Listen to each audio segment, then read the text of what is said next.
Welcome back to सेहत से आगे, जो सेगमेंट आपकी सेहत के बारे में और आपके प्यारों की सेहत के बारे में। अब दुनिया भर में हमारे पास दिल के जो अमराज हैं और दिल की बीमारियां, इनमें सबसे आगे पेश आने वाली इमरजेंसी जो है उसको हम हार्ट अटैक कहते हैं। तेज़ी से बढ़ता जा रहा है और साउथ एशियन रीजन के अंदर Pakistan is one of the countries जो इससे बहुत ज़्यादा अफेक्टेड है। हर साल दिल की बीमारियों की वजह से तकरीबन 2.5 लाख अफराद मौत के मुंह में उतर जाते हैं। अब इसके रीज़न्स क्या हैं? तर्ज़ ज़िंदगी की तब्दीली शायद हमें बचा सकें इन चीज़ों से। गैर मुतवाज़न ग़िज़ा हमें झोंक देती है इस तरह के मसाइल के अंदर। जहनी दबाव हमारे दिल पे प्रेशर डालता है और वर्जिश का ना होना अपनी जगह, गलत तरीके से वर्जिश का करना अपनी जगह और फिर उसके दौरान सप्लीमेंट्स का यूज़ अपनी जगह। इसके साथ साथ कोलेस्ट्रॉल जैसे प्रॉब्लम्स ऐसे हैं कि जो हमें एथरोस्क्लेरोसिस, आर्टीरियोस्क्लेरोसिस, ये हमारे दिल के शरियानों की बीमारियाँ होती हैं कि जिनके अंदर चर्बी का जम जाना और इस तरह के कई ऐसे प्रॉब्लम्स कि जिनकी तरफ हम गौर नहीं करते। इस तमाम इशू को अगर हम रैप अप करें और इसको डिस्कस करें कुछ ऐसे क्वेश्चंस के साथ कि जो हिट करते हैं नेल को उसके हेड के ऊपर, तो हमारे पास doctor Hijab Batool, head of reach and consultant pathologist from Chughtai labs मौजूद हैं और आप इनको हमारी स्क्रीन पे देखते भी रहते हैं। सबसे पहले मैम को करते हैं गुड मॉर्निंग। डॉक्टर साहबा अस्सलाम वालेकुम। और हार्ट प्रॉब्लम्स और हार्ट अटैक्स आपको क्या लगता है कि एक बहुत इमरजेंसी सिचुएशन नहीं इख्तियार कर गए पाकिस्तान में? बिल्कुल, बहुत इमरजेंसी सिचुएशन इख्तियार कर गया है। और सबसे ज़्यादा अलार्मिंग बात यह है कि पहले हमारे एक माइंडसेट में होता था कि 50 प्लस और 60 ईयर्स 70 ईयर्स में ये डिज़ीज़ सामने देखने में आती है कि जिनकी फैमिली हिस्ट्री भी पॉजिटिव। अभी आपने काफ़ी कॉजेज़ बता दिए हैं कि फैमिली हिस्ट्री पॉजिटिव होना, सेडेंट्री लाइफस्टाइल है, एक्सरसाइज ना करना, स्ट्रेस है। कुछ फैक्टर्स अवॉइड किए जा सकते हैं और कुछ नहीं अवॉइड किए जा सकते, जिसमें फैमिली हिस्ट्री है और जेंडर है, जैसे मेल जेंडर में ज़्यादा है, और जो कुछ लाइफस्टाइल है वो तो चेंज किए जा सकते हैं। तो हमने ये देखा है और आपने भी ये देखा होगा कि यंग एज में ये चीज़ें बहुत सामने आई हैं, जैसे 25-30 ईयर्स और सडन जो है ना डेथ्स सामने आई हैं, देखने में आई हैं। तो ये बहुत अलार्मिंग है। और पाकिस्तान में ये चीज़ इसलिए ज़्यादा है क्योंकि पाकिस्तान में आप देख रहे होंगे, हमने डायबिटीज़ के बारे में भी बात की थी, डायबिटीज़ की परसेंटेज भी बढ़ रही है, ओबेसिटी की परसेंटेज भी बढ़ रही है। लोग आउटडोर एक्टिविटीज़ की बजाय इंडोर रहने को ज़्यादा पसंद करें, लाइफस्टाइल सारा दिन ऑफिस में बैठे रहना, स्ट्रेस बहुत ज़्यादा है, कोई ऐसी ये आउट नहीं है कि आप अपना स्ट्रेस ज़्यादा खारिज कर सकें। तो वो क्या होता है कि वो इकट्ठा होना शुरू हो जाता है। अगर आपकी हर घर में आप देखें किसी ना किसी इंसान को हार्ट डिजीज़ होगी लाजमी। तो सडन कार्डिक डेथ्स और जो कार्डिक डिजीज़ है इन यंग एज में, तो फिर हम लोग अलार्म हुए, हम लोगों ने कहा कि कोई स्टेप लेना चाहिए। तो आज का जो हमारा सेगमेंट है वो इसी उसमें कि इसी कॉन्टेक्स्ट में है कि हार्ट डिजीज़ की अवेयरनेस, उसकी रिस्क असेसमेंट कैसे की जाए। राइट। अच्छा डॉक्टर हिजाब, एक चीज़ आई डोंट नो आप इस पे कितना अग्री करेंगी मेरे साथ। हमने एक चीज़ बड़ी नॉर्मल कर ली है कि हमने स्ट्रेसेस को और नॉर्मल जो हमारी डाइट है वो हम सब जानते हैं किस तरह की होती है, उसको बहुत नॉर्मलाइज कर लिया। स्ट्रेस बहुत ज़्यादा हो रहा है, परेशानी बहुत ज़्यादा हो रही है, तो इट्स फाइन, ज़िंदगी ठीक चल रही है, उसको हम उतना सीरियस समझते नहीं है। अल्टीमेटली वो सब कुछ एक्यूमुलेट होकर हमारे दिल के ऊपर अफेक्ट करना शुरू कर देता है एंड आप हार्ट पेशेंट बन जाते हैं।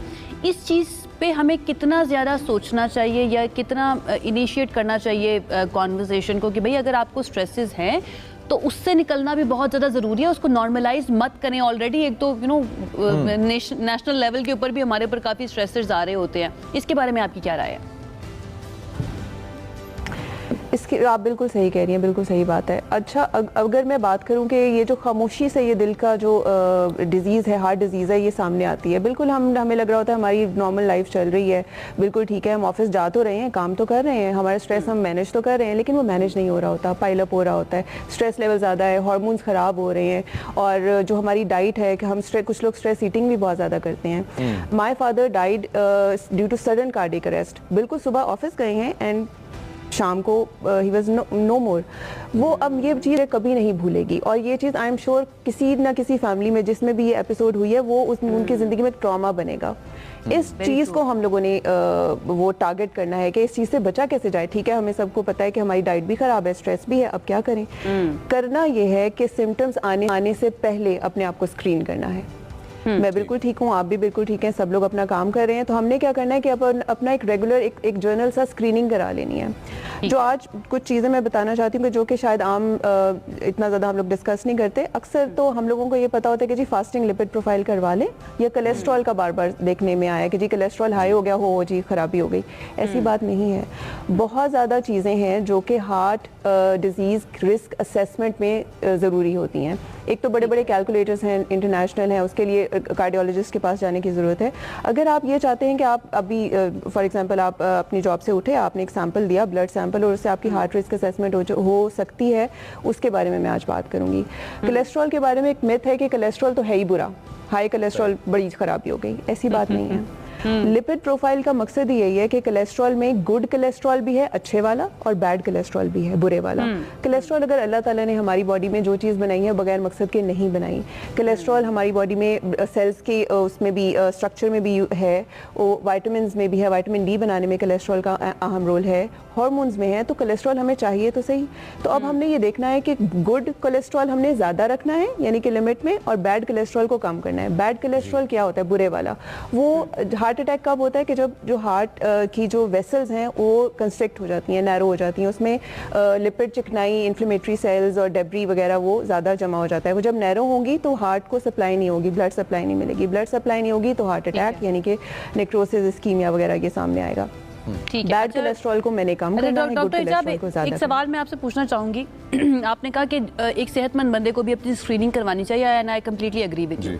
अगर स्क्रीनिंग के बाद कुछ ऐसे सिम्टम्स आपको फील होना शुरू हो जाएं या आपके टेस्ट में आ जाएं कि ये जो है ना दिल की बीमारी की तरफ जा रहा है मामला, तो क्या ऐसे स्टेप्स हैं जो लिए जा सकते हैं जिससे आप अल्टीमेटली उस लेवल पर ना जाएं जहां पर खुदा न खास्ता आपको बाईपास करवाना पड़े या फिर कोई दूसरी सर्जरी की तरफ जाना चाहिए? क्या दवाइयों से या डिफरेंट थेरेपीज से भी ठीक किया जा सकता है?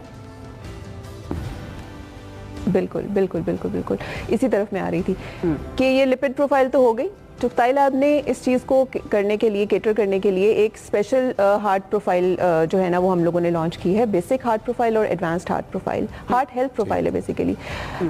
लिपिड प्रोफाइल का सबको पता है। कुछ नई चीज़ों को मैं नाम लूँगी जिसका मैं थोड़ा सा कॉन्सेप्ट बताऊँगी। एपो ए, एपो बी, लाइपोप्रोटीन ए, CRP, HbA1c और लिपिड प्रोफाइल तो है ही है। एपो ए, एपो बी, लाइपोप्रोटीन है। आई एम श्योर कि आप लोगों ने पहले नहीं सुने होंगे या शायद सुने भी हो तो ज़्यादा गौर नहीं किया होगा। ये बेसिकली कंपोनेंट्स होते हैं अच्छे ये गुड और बैड कोलेस्ट्रॉल के। मैं इनको अपने मरीजों को ऐसे याद करवाती हूँ कि ए फॉर अच्छा, बी फॉर बुरा। बहुत एक जर्नल टर्म है लेकिन उनको याद रह जाता है। अब जो LDL है इसे बैड कोलेस्ट्रॉल, एपो बी उसका पार्ट है, एपो ए जो है अच्छा है वो HDL का पार्ट है। अब मरीज बिल्कुल ठीक होगा और बड़ी हैरानी की बात है कि उसकी लिपिड प्रोफाइल भी बिल्कुल ठीक होगी, कोलेस्ट्रॉल भी बिल्कुल ठीक होगा। लेकिन ये जो नए मार्कर्स हैं ये एकदम से स्पाइक कर बिल्कुल वो ये बहुत ही अर्ली मार्कर्स हैं। अब पेशेंट आ गया, लिपिड प्रोफाइल बिल्कुल ठीक है, एपो ए, एपो बी, लाइपोप्रोटीन ए ये हाई आ गए हैं।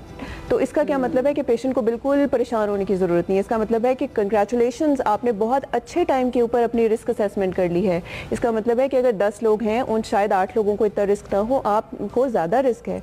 अब रिस्क के लिए हमने परेशान नहीं होना, बिल्कुल भी घबराना नहीं है, बहुत ईजी है। इसका मतलब है कि डैमेज होने से पहले मुझे पता चल गया कि मुझे ज़्यादा रिस्क है। जैसे मैं अपनी बात करूं तो मेरी फैमिली में डायबिटीज़ है, मेरा लाइपोप्रोटीन है, मुझे ज़्यादा रिस्क है। करना क्या है? अब सिंपल चीज़ें मैंने अपनी, अगर एक्सरसाइज नहीं मैं करी, एक्सरसाइज लाजमी करनी है, हाई फाइबर डाइट लेनी है।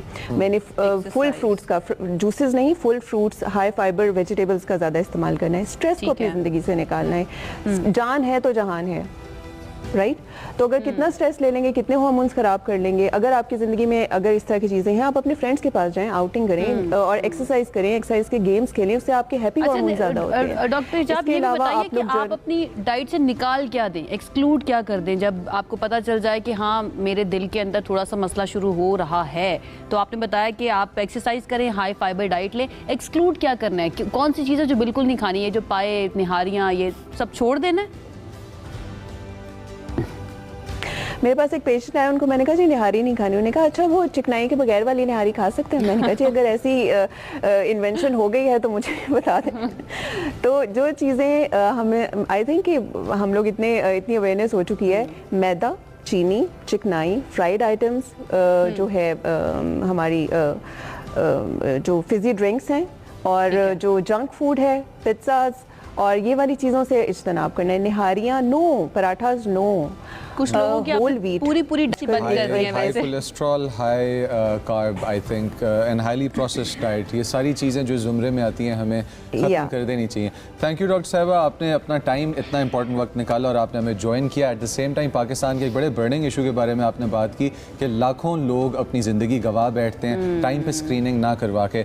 Thank you once Thank again. you, अच्छा, Dr. For our Ijab. Viewers, आप लोगों ने होल फ्रूट्स का इस्तेमाल ज़रूर करना है अपनी डाइट के अंदर। अगर आप डायबिटिक नहीं है ऑफ कोर्स, और अपने कंसल्टेशन की कंसल्टेंट्स के साथ आपने इन चीज़ों को अपनी ज़िंदगी में रखना है। तरबूज आ गया है, तरबूज खाएं गर्मी के मौसम के Enjoy अंदर। आगे आम भी अच्छे वाले मीठे वाले आने वाले हैं। मैं तो आजकल तरबूज जो है ना वो मैंने अपना लंच बनाया हुआ है, और जैसे जैसे मैं खा रही होती हूँ मैं सुभान अल्लाह मेरे मुंह से निकल रहा होता है, जी। क्या चीज़ अल्लाह ताला ने बनाई है। एक ब्रेक की तरफ हमें जाना है, ब्रेक से वापस आएंगे तो एक और बहुत ही बर्निंग इशू जैसे जी, कि जी, मुजम्मिल जी, ने जी। कहा है उसको हमने डिस्कस करना है, और वो हमारे मास्टर से रिलेटेड है कि ये एक तब्दीली जो आ रही है इसकी रीज़न क्या है।